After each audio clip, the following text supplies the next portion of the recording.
I think remember, that I we're don't know if you ever saw it. There was a movie that was kind of a biopic on James Brown a few years ago, maybe 12 years ago. And I remember this one scene where James Brown is very frustrated. I can't even remember who it was in the band, but he was frustrated with one of the members of his band, and he says, it might have been one of the horn players, and he says, what's that instrument that you got in your hand there? yeah, And he says, he's like, it's a saxophone or whatever. And he says, no, that's a drum.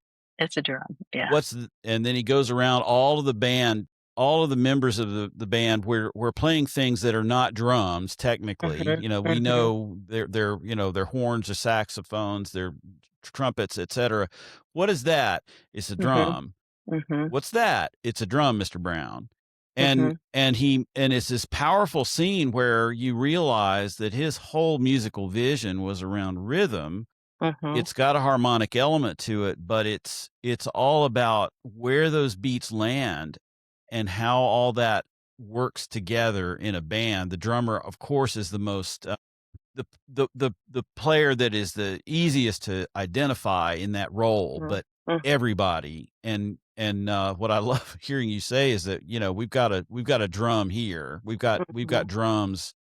We are a drum, just like, mhm, mhm. Godfather of Soul pointed out to all of the members of his band. So yeah. Yeah, yeah, that's right, I know, I love that scene, and, it really is true, but again, it really does have to do with taste. I mean, some people are just, the rhythm aspect, you see certain musical players and, the melody is the thing for them, In my mind, like, melody devoid of that deep understanding of rhythm, isn't as interesting to me as So somebody then who you get really into some of the locks old in. jazz classics like The Girl from Ipanema, which has been kind of characterized, or caricatured in this kind of elevator music kind of way, thanks to Frank Sinatra and a million other people who covered the song. But the original Brazilian version of this That's song, she beautiful. is singing so far behind the beat.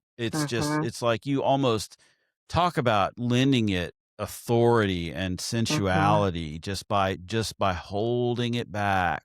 mhm. I think that's why I'm a Southerner and I talk slow as it Yeah, automatically gives me. No, I'm kidding, but it's fascinating. It's really yeah. fascinating. And John Bonham was this master of, yeah, pulling it back.